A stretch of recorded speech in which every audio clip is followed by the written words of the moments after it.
Download aplikasi Tarbiyah Sunnah di handphone Anda. Tersedia di Google Play dan App Store. Bismillahirrahmanirrahim. Assalamualaikum warahmatullahi wabarakatuh.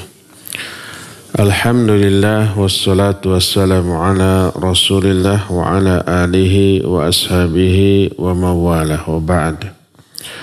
Hadirin jamaah Masjid Umar bin Khattab yang Allah muliakan, alhamdulillah kita kembali berjumpa melanjutkan kajian tentang akidah.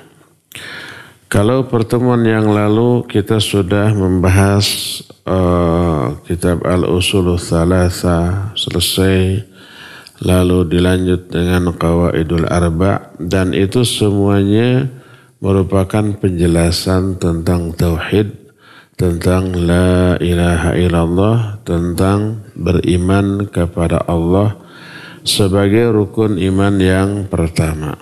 Nah, sekarang kita masuki rukun iman yang kedua, malaikat. Sekarang mungkin setahun atau 2 tahun ke depan kita akan membahas tentang malaikat secara rinci, detil, mendalam, sejelas, segamblang mungkin. Pertama, kita akan mulai membahas apa arti dari malaikat. Malaikat ini jamak. Bentuk mufradnya atau bentuk tunggalnya ma'lakun dan malakun. Ada 2, ada ma'lakun, ada malakun. Tapi yang lebih banyak dipergunakan adalah yang tanpa alif. Ma'lakun, huruf alifnya yang disukun dibuang jadi malakun. Begitulah kebiasaan orang Arab. Jadi kalau ada huruf mad, alif, waw, dan iya gitu ya, kemudian mati, kadang-kadang dibuang. Seperti ma'lakun, maknya huruf alifnya dibuang jadi malakun. Sama dengan ro'a, yaro. Ro'a tadinya ro'aya. Ya ro'aya, yar ayu. Tadinya begitu. Nah, kemudian huruf alifnya dibuang dan huruf ro-nya dihidupkan. Yar ayu jadi yara. Ma'lakun jadi malak. Adanya huruf alif di sini yang kemudian dibuang jadi malakun terketahui ketika dijamakkan. Huruf hamzahnya, huruf alif yang dibuang tadi diadakan kembali jadi malaikatun. Dan inilah yang masyhur di kalangan ahli bahasa Arab. Asal katanya ma'lakun, kemudian berubah menjadi malakun, dibuangnya huruf hamzah. Kemudian ketika dijamakkan hamzahnya kembali diadakan jadi malaikatun. Malaikat berasal dari kata la'aka yal'aku. La'aka yal'aku, masdar mimnya jadi mal'akun. Kemudian berubah menjadi malakun, jamaknya malaikatun. Makna la'aka adalah arsala. Dan makna arsala adalah mengutus. Sehingga kalau umpamanya orang Arab mengatakan utuslah aku, alikhni, maknanya arsilni. Berdasarkan hal itulah maka makna malak yang jamaknya malaikat secara bahasa artinya utusan. Makanya dalam Al-Quranul Karim Allah subhanahu wa ta'ala sering menyebut para malaikat dengan sebutan utusan.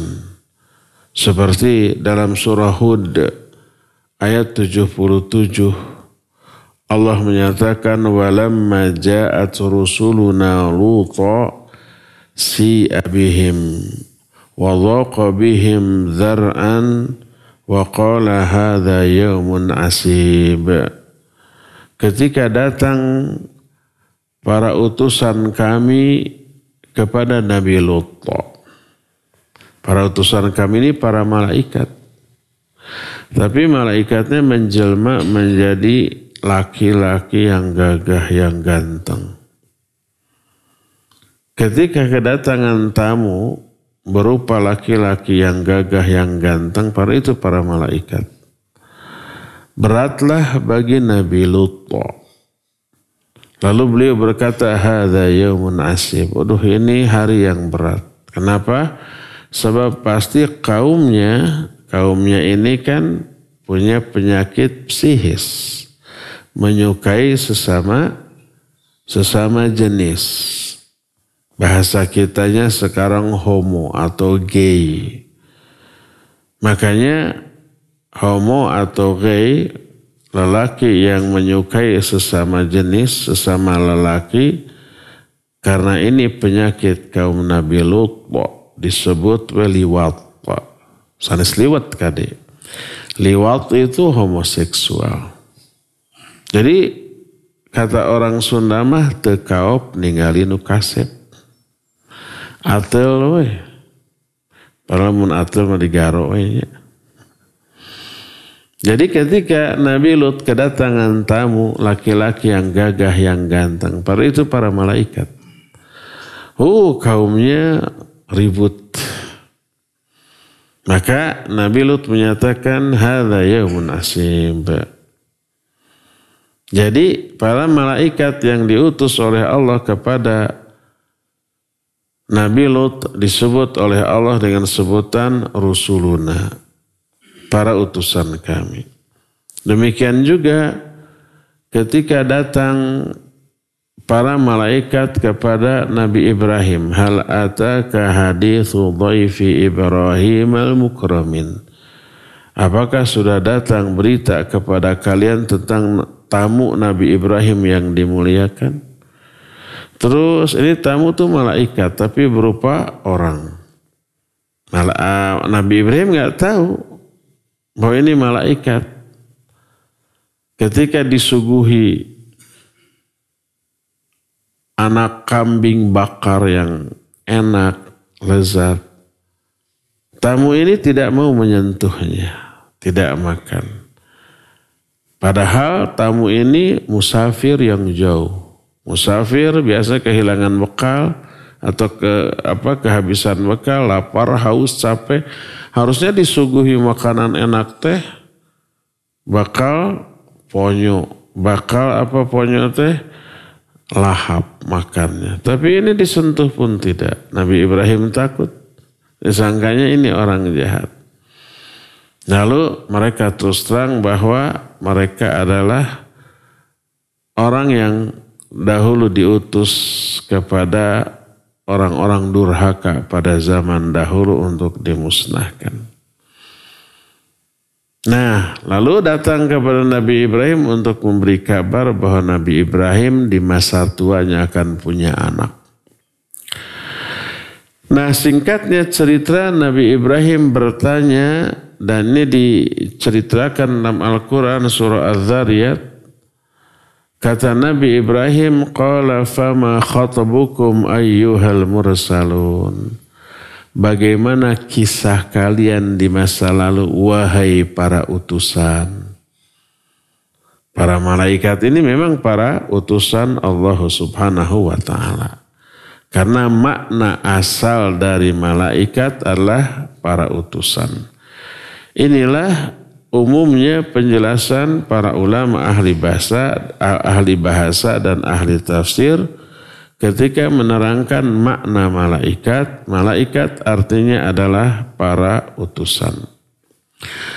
Ada lagi yang berpendapat bahwa malaikat asalnya al-malku. Al-malku artinya al-akhdhu biquwwah.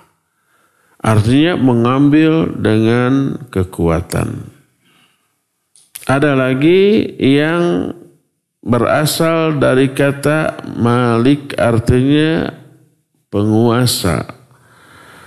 Disebut malaikat itu dengan sebutan penguasa, summu bidzalik li tauliyahum tadbira ma amarahumullahu fis samawat kama yusamma may yatawalla tadbira syu'unin nas fil ardi malika.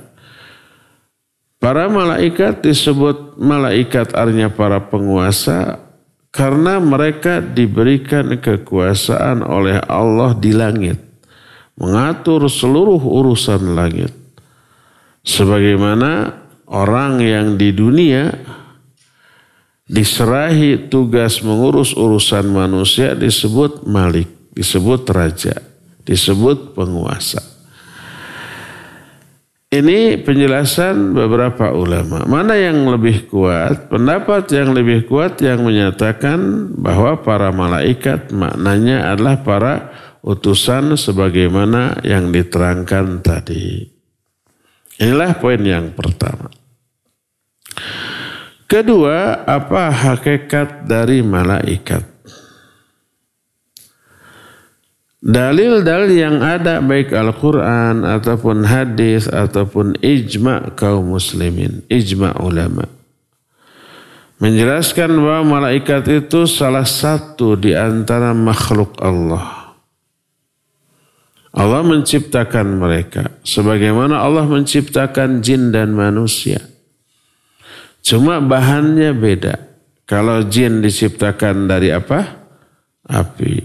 Manusia dari tanah, malaikat dari cahaya. Ini bahan asal, bukan bentuk malaikat berbentuk cahaya, bukan, tapi bahan asal.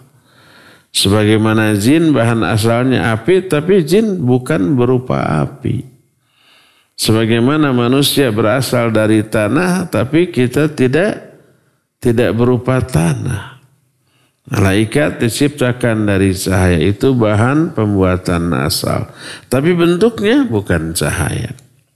Nanti akan kita terangkan lebih jauh. Para malaikat adalah makhluk yang hidup, berakal dan bisa berbicara beserta sifat-sifat lain yang nanti akan kita terangkan sifat malaikat. Alam malaikat berbeda dengan alam jin, berbeda dengan alam manusia, walaupun seluruhnya adalah makhluk Allah.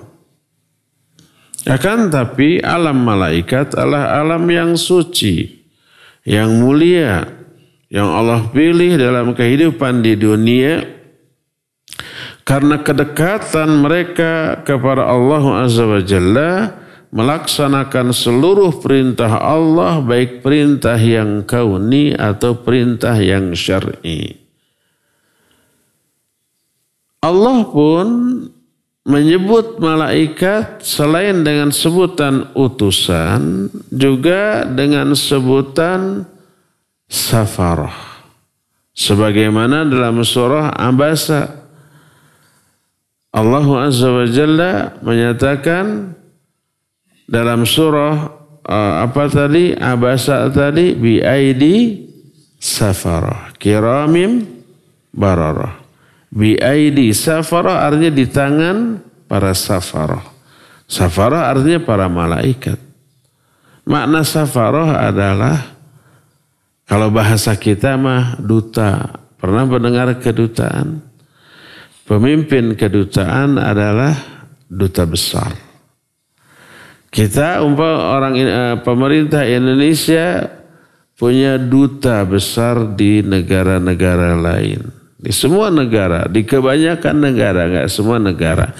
Negara-negara yang punya hubungan diplomatik, di sana ada kedutaan kita. KBRI, Kedutaan Besar Republik Indonesia. Pemimpinnya duta besar. Apa arti duta? Perwakilan.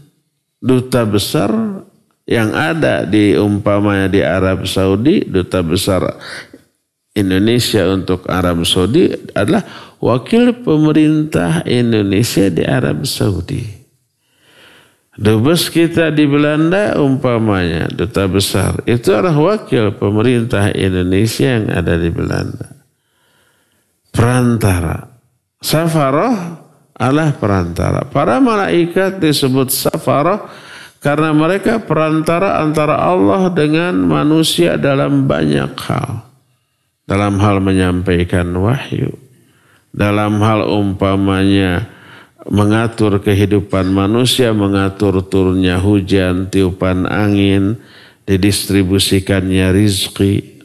Allah delegasikan kepada malaikat Mikail sebagai pimpinannya dan memiliki banyak anak buah untuk mengatur bagaimana hujan turun, bagaimana hujan ditahan, bagaimana bertiupnya angin, bagaimana tumbuhnya tumbuh-tumbuhan dan seterusnya. Makanya disebut dengan safarah. Nah, akan tetapi banyak manusia yang menyangka malaikat itu anak-anak Allah. Orang-orang ateis atau bukan ateis, kalau ateis nggak percaya kepada Allah. Agama-agama terdahulu mengakui adanya malaikat. Tapi mereka menyangka malaikat itu para wanita jenis kelaminnya. Terus dianggap sebagai anak-anak Allah. Dan para malaikat wanita yang cantik jelita. Bahasa kitanya bidadari. Makanya dalam bahasa Inggris bidadari dan malaikat itu sama, disebut angel. Malaikat angel, bidadari juga angel. Bahasa kita nama bidadari. Dan digambarkan sebagai wanita yang cantik jelita, punya sayap, di atas kepalanya ada apa? Lingkaran bercahaya, di tangannya ada tongkat sakti, bisa terbang, bisa menghilang, gitu ya. Itu gambaran orang-orang kafir tentang malaikat dan dianggap anak-anak Allah. Allah membantah dalam Al-Quran surah Al-Anbiya 26 sampai 29. Wa qalu ittakhadha ar-rahmanu walada subhanah. Bal ibadun mukramun. La yasbiqunahu bil qawli wa hum bi amrihi ya'malun. Ya'lamu ma baina aydihim wa ma khalfahum wa la yashfa'una illa liman irtada wa hum min khasyatihi mushfiqun. Wa man yaqul minhum inni ilahum min dunillah min dunihi fadzalika najzihi jahannam kadzalika najzil zalimin. Orang-orang kafir berkata, termasuk orang-orang kafir bangsa Arab zaman dahulu sebelum datangnya Islam, mereka berkata Allah punya anak. Siapa anaknya? Para malaikat. Kalau Nasrani menganggap anak Allah itu siapa? Nabi Isa. Kalau orang-orang Arab zaman dahulu percaya adanya Allah dan malaikat adalah anak-anak Allah. Oleh Allah dibantah, subhanah. Maha suci Allah dari hal itu. Allah enggak punya anak. Termasuk malaikat bukan anak Allah, bal ibadun mukramun, bahkan para malaikat adalah hamba-hamba yang dimuliakan. Mereka tidak pernah mendahului Allah dalam hal ucapan. Mereka selalu melakukan apa yang Allah perintahkan.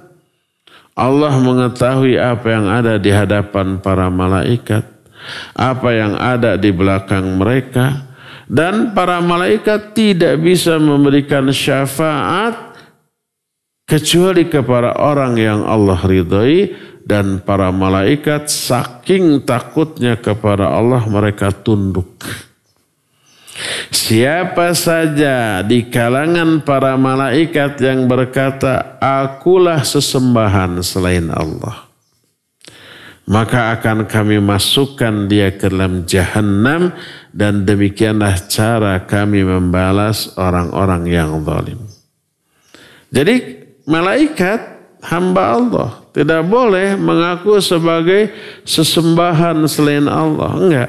Kalau ada di kalangan para malaikat satu saja berani menyatakan akulah sesembahan, ayo sembah aku, oleh Allah malaikat ini akan dimasukkan ke dalam Jahannam, akan diazab. Tapi tak ada malaikat yang seperti itu. Berkata para ulama ketika menerangkan ayat yang barusan, فأبان الله بهذه الآيات حقيقة الملائكة وأنهم خلق كريم خلقهم الله لعبادته ورفع مقامهم وأكرمهم لكنهم مع هذا الإكرام لم يخرجوا عن مقام العبودية ولا يستطيعون ولو ادعى أحدهم ذلك مع علو مقامه لعاقبهم الله بالنار. Dalam ayat ini Allah menerangkan hakikat malaikat. Bahwa malaikatlah makhluk yang mulia yang Allah ciptakan untuk beribadah. Lalu Allah angkat derajat mereka dan Allah memuliakan mereka. Akan tetapi sekalipun mereka makhluk yang mulia, mereka tidak keluar dari maqam ubudiyah. Mereka pun tetap harus ibadah kepada Allah. Gak bisa keluar.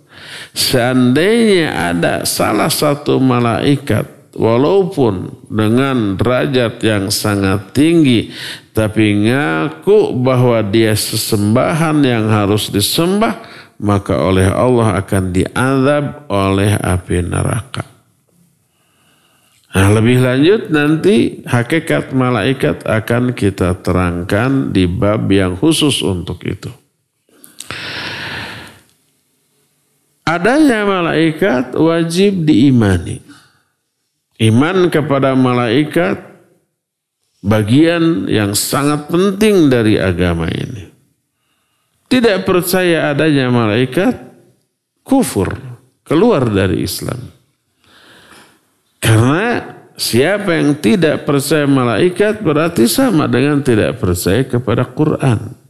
Karena Quran menerangkan adanya malaikat. Saking pentingnya iman kepada malaikat jadi rukun kedua di antara 6 rukun iman. Rukun pertama iman kepada Allah, kedua kepada para malaikat.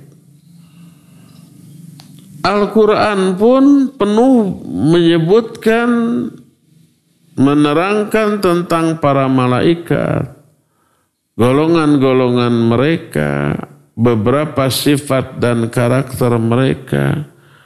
Al-Quran menyuruh beriman kepada mereka, menyuruh kita untuk mengimani, meyakini adanya keberadaan mereka.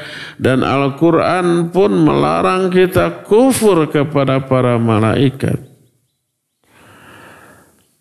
Dan sebagian surat dalam Al-Quran dinamai dengan surat malaikat. Di antara surat yang dinamai dengan surah malaikat ada surah Fatir. Surah Fatir. Nama lain dari surah Fatir itu adalah surah malaikat. Seperti surah Ghafir kadang disebut surah apa? Al-Mu'min. Surah Fatir disebut dengan surah malaikat. Karena di dalamnya dijelaskan tentang malaikat. Terus ada juga surah yang tidak langsung disebut malaikat tapi menyebut dengan sebutan tugas malaikat. Seperti An-Nazi'at. Surah An-Nazi'at setelah An-Naba, makna An-Nazi'at adalah para malaikat pencabut nyawa. Wan-Nazi'ati gharqa. Demi para malaikat yang mencabut nyawa dengan keras. Malakul maut itu surah An-Nazi'at. Terus ada lagi surah yang maknanya atau maksudnya menerangkan malaikat, yaitu surah Al-Mursalat. Al-Mursalat adalah para utusan. Itu maksudnya para malaikat, ya. Dan ini menunjukkan mulianya para malaikat sehingga sebagian surat dalam Al-Quran disebut dengan surat mereka, baik surah malaikat seperti surah Fatir ataupun surah An-Nazi'at, surah Al-Mursalat dan beberapa surah lain yang maksudnya adalah para malaikat. Kadang-kadang Allah Azza wa Jalla di dalam Al-Quranul Karim menyebut beriman kepada para malaikat sebagai sebutan kedua setelah beriman kepada Allah Azza wa Jalla. Seperti contohnya umpama dalam surah Al-Baqarah dua ayat yang terakhir. Allah Azza wa Jalla menyatakan dalam ayat itu, amanar rasulu bima unzila ilaihi min rabbih. Terus disebut amanna billahi wa malaikatihi wa kutubihi wa rusulihi la nufarriqu baina ahadim min rusulihi. Di sana disebut kami beriman kepada Allah dan kepada para malaikat. Juga dalam surah Al-Baqarah 177, laisal birra an tuwallu wujuhakum qibala al-masyriqi wal maghrib walakinnal birra man amana billahi wal yaumil akhir wal malaikati wal kitabi wan nabiyyin. Kebaikan itu bukanlah engkau menghadapkan wajah kalian ke timur atau ke barat, tapi kebaikan itu adalah orang yang beriman kepada Allah dan hari akhir dan kepada para malaikat, kepada kitab dan kepada para nabi. Lalu di dalam Al-Quran Allah Azza wa Jalla pun menyebut kemuliaan malaikat dengan cara disandingkannya malaikat dengan Allah dalam hal menjadi saksi atas sebenar-benar ucapan. Apa sebenar-benar ucapan? La ilaha illallah. Ucapan terbaik adalah la ilaha illallah. Nah, yang menjadi saksi bahwa Allah satu-satunya sembahan, tak ada sembahan lain yang hak selain Allah, yang menjadi saksi atas kalimah tersebut tiga. Pertama Allah, kedua para malaikat, ketiga orang-orang yang berilmu. Sebagaimana firman Allah dalam surah Ali Imran ayat 18, syahidallahu annahu la ilaha illahu wal malaikatu wa ulul ilmi qaiman bil qist. Kata Allah, Allah bersaksi bahwa tidak ada sembahan yang hak selain Dia, juga para malaikat dan orang-orang yang berilmu. Jadi ayat-ayat Al-Quran banyak menyebut para malaikat yang wajib diyakini, diimani dan mengimani malaikat termasuk rukun iman yang kedua. Ketika Nabi SAW ditanya oleh malaikat Jibril. Malaikat Jibril saat itu datang dalam bentuk orang. Nabi dan para sahabat sedang ngumpul, datang orang. Pakai pakaian putih bersih, rambutnya hitam legam. Tidak ada yang mengenal. Tidak ada bekas safar. Disebut orang jauh, seger buger. Kalau orang jauh habis safar kan kelihatan lelah, dekil, kucel gitu ya. Ini mah fresh.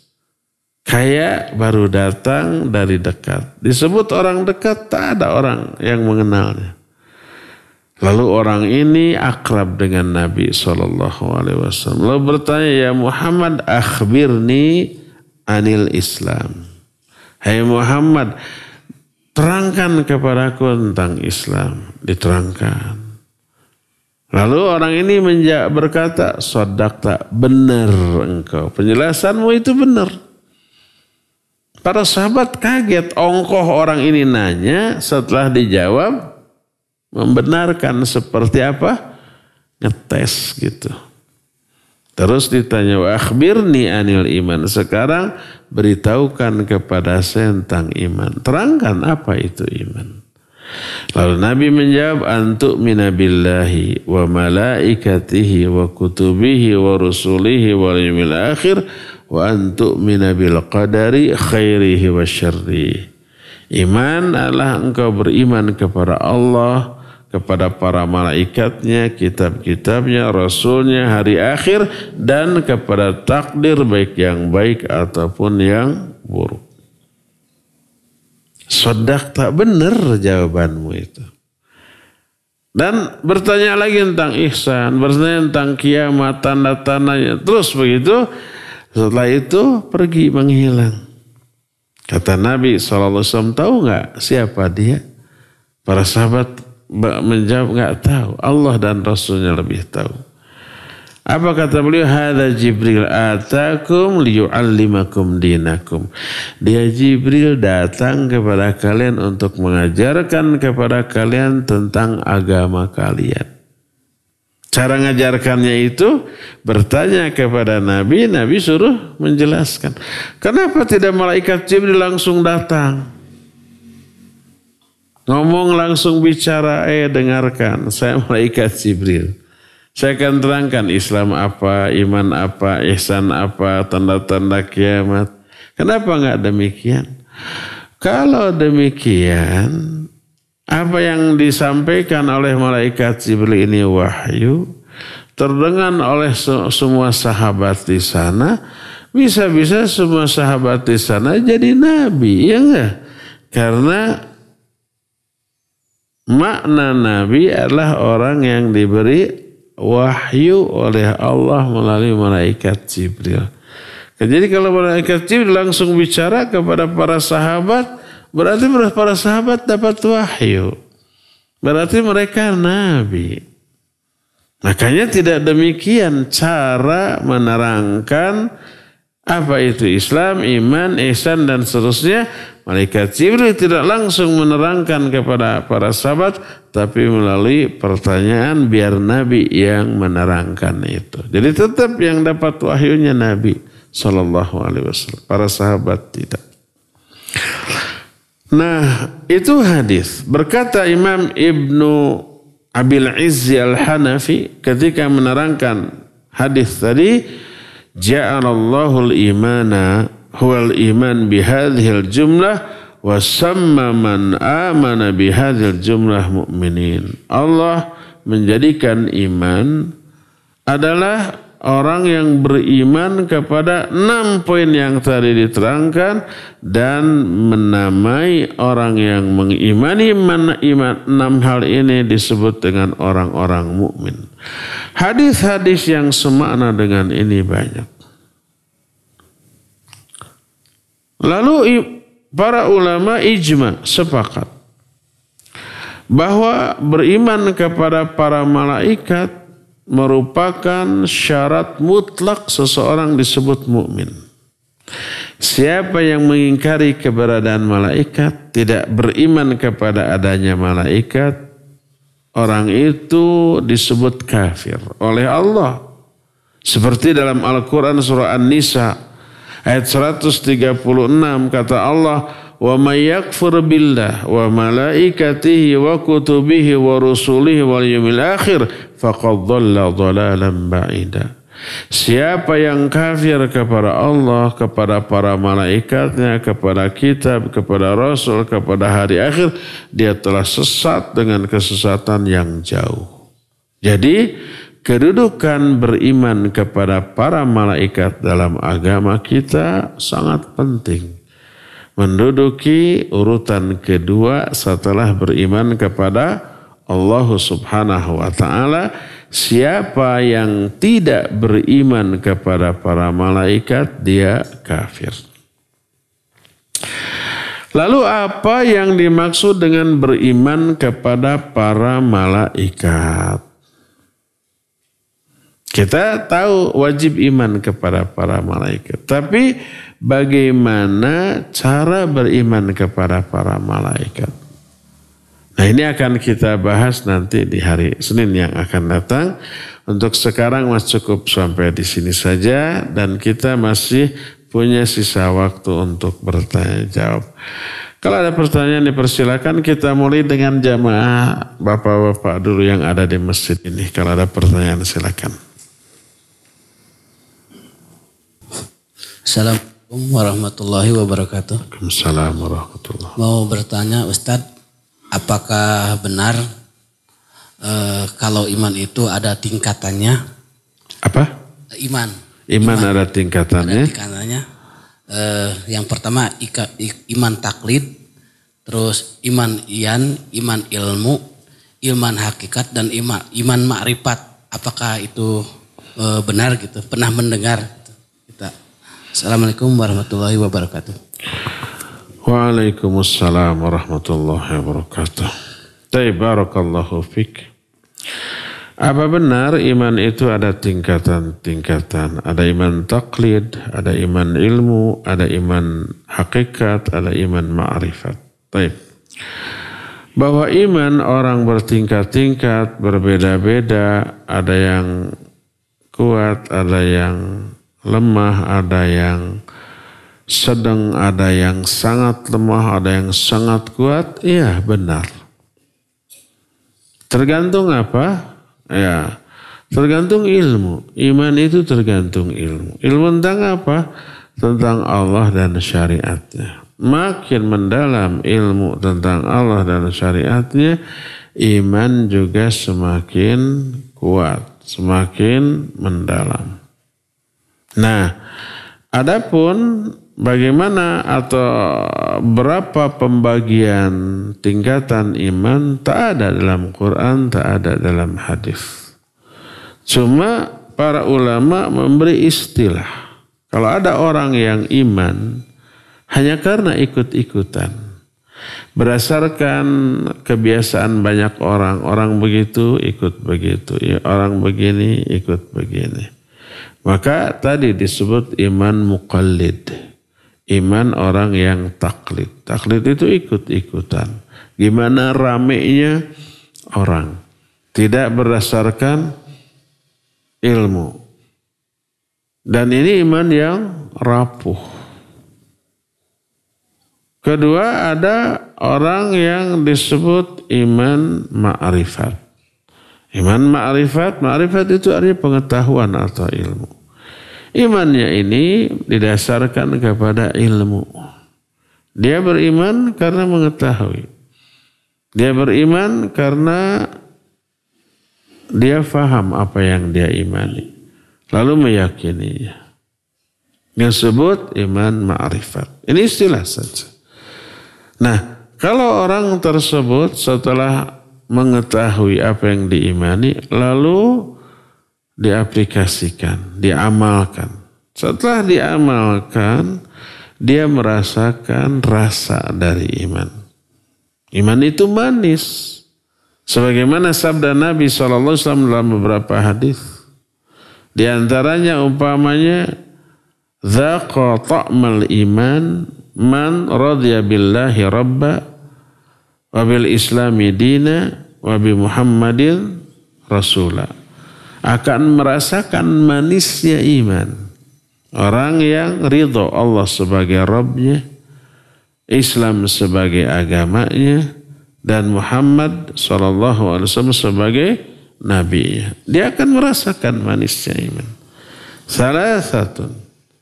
Salasun man kunna fihi wajada bihinna halawatal iman. Ada 3 perkara.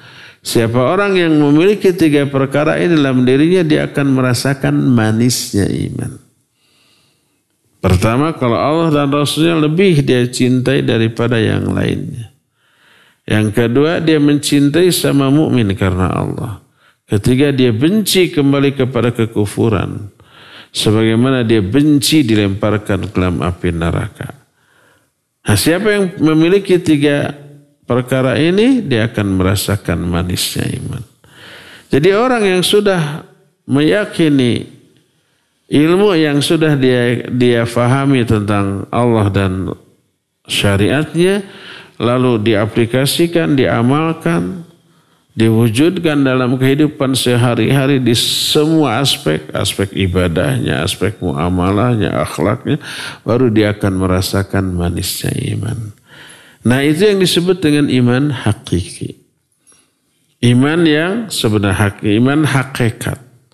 Ma'rifat berdasarkan ilmu. Hakikat, inti dari iman itu sudah dia rasakan karena dia sudah mengamalkannya, mewujudkannya dalam perilakunya, dan ada iman yang muqallid tadi. Itu istilah para ulama saja. Tapi kenyataan yang kita rasakan, kita pun iman ini kadang turun, kadang naik. Sekarang iman lagi puncak, nanti siang melorot lagi, sore tambah terpuruk gitu ya. Pas ada pengajian naik lagi kan gitu. Kita aja berbeda-beda. Nah, satu waktu ke waktu lain, satu keadaan ke keadaan ini berbeda kadang iman. Al-imanu yazidu wa yanqus. Iman itu bisa bertambah, bisa berkurang. Ini dalam diri seseorang. Nah, apalagi dalam diri setiap orang, kadar dan kualitas keimanan orang berbeda-beda, bertingkat-tingkat ya. Ada yang sangat kuat, ada yang sedang, ada yang lemah, ada yang sangat super lemah, berbeda-beda. Wallahu a'lam. Ibu-ibu di belakang ada? Kalau ada nanti dikasih mic. Dikasih pinjem. Muzayan di studio mangga. Baik, kepada para pendengar juga pemirsa, bagi yang akan bertanya secara langsung kami silakan bisa menghubungi kami di nomor telepon 022-8686-2637. Baik, sudah ada pertanyaan melalui pesan singkat, Ustadz. Assalamualaikum Ustadz, dari Abu Ibrahim di Bandung. Bolehkah kita bilang hatinya bagaikan malaikat saking baiknya seseorang, katanya Ustadz? Iya, barakallahu fiik. Ini disebut mubalaghah. Bahasa Indonesia hiperbol apa ya? Jadi berlebih-lebihan. Tapi untuk menjelaskan sesuatu yang sangat dikagumi, atau ini tidak hanya dalam hal kebaikan, dalam hal keburukan juga ya. Lalu orang memberi istilah dengan istilah yang berlebihan.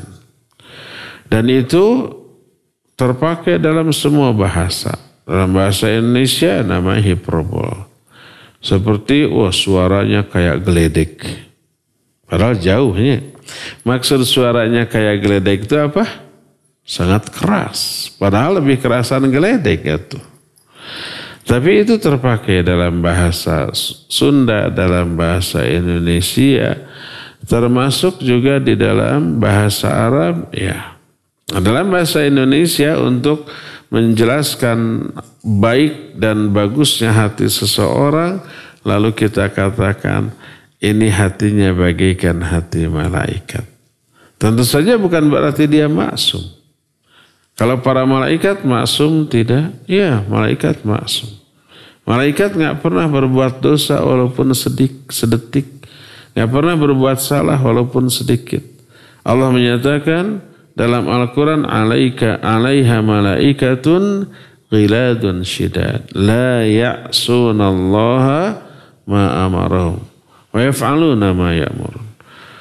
Jadi malaikat itu tidak pernah maksiat terhadap perintah Allah, walaupun sekejap, walaupun sedikit. Maksum mereka, tidak pernah berbuat salah. Hatinya bersih, ya bersih. Tidak ada sedikit pun keburukan dalam diri malaikat, dalam hati malaikat. Nah, ada orang hatinya sangat baik, seolah-olah kita tidak pernah melihat dia berbuat salah. Pasti dia melakukan kesalahan ya karena sebagai manusia, tapi kita nggak pernah melihatnya gitu. Lalu kita katakan hatinya bagaikan malaikat. Itu hiperbol, nggak masalah. Sama dengan suaranya menggeledek. seperti geledik. Padahal itu hanya untuk menjelaskan saking kerasnya suara orang itu disamakan dengan geledek. Ada orang yang jahat, seolah-olah kita nggak pernah dia berbuat benar, padahal pasti berbuat benar. Lalu kita katakan ini mah hatinya seperti iblis. Hiperbol juga tapi dalam keburukan, ya boleh. Wallahu a'lam bishawab. Kembali ke bapak-bapak di sini. Assalamualaikum Ustaz. Waalaikumsalam. Pertanyaannya yang pertama, menurut keterangan yang sahih berapa jumlah malaikat? Yang kedua, apakah penjaga neraka atau penjaga surga itu satu malaikat atau satu kelompok? Terima kasih. Iya, berapa jumlah malaikat yang menjaga surga dan neraka itu berapa? Itu nanti sebenarnya ada penjelasan dalam bab yang khusus untuk itu. Malaikat itu tidak ada yang tahu jumlahnya, termasuk malaikat sendiri. Satu-satunya yang tahu jumlah malaikat hanya Allah. La ya'lamu iddatahum illallah. Tidak ada yang tahu jumlah mereka kecuali Allah. Termasuk para malaikat. Mereka tahu jumlah seluruh malaikat? Tidak. Kita umpama manusia, tahu nggak berapa jumlah seluruh manusia di Selacau hungkul? Nggak tahu. Harus didata dulu, harus disensus dulu gitu ya. Sensus pasti benar? Tidak pasti benar, ada yang kelewat, ada satu orang dihitung 2 kali, namanya juga manusianya. Tapi perkiraan mendekati gitu. Nah, para malaikat jumlahnya tidak ada yang tahu kecuali Allah. Saking banyaknya. Tidak ada yang bisa menghitungnya. Ya, nanti kita lebih detail akan kita jelaskan pada bab yang khusus untuk itu. Terus berapa jumlah malaikat yang ada di surga dan di neraka? Yang di neraka 19. Sebagaimana pernyataan Allah dalam Al-Quranul Karim. Dalam surah Al-Muddathir. Allah Azza wa Jalla menyatakan bahwa Allah menjadikan 19 malaikat untuk menjaga neraka. Lalu para ulama menafsirkan ayat ini. Sebagian dari mereka menyatakan bahwa yang dimaksud 19 ini adalah 19 rombongan malaikat. Yang 19 ini hanya pemimpinnya.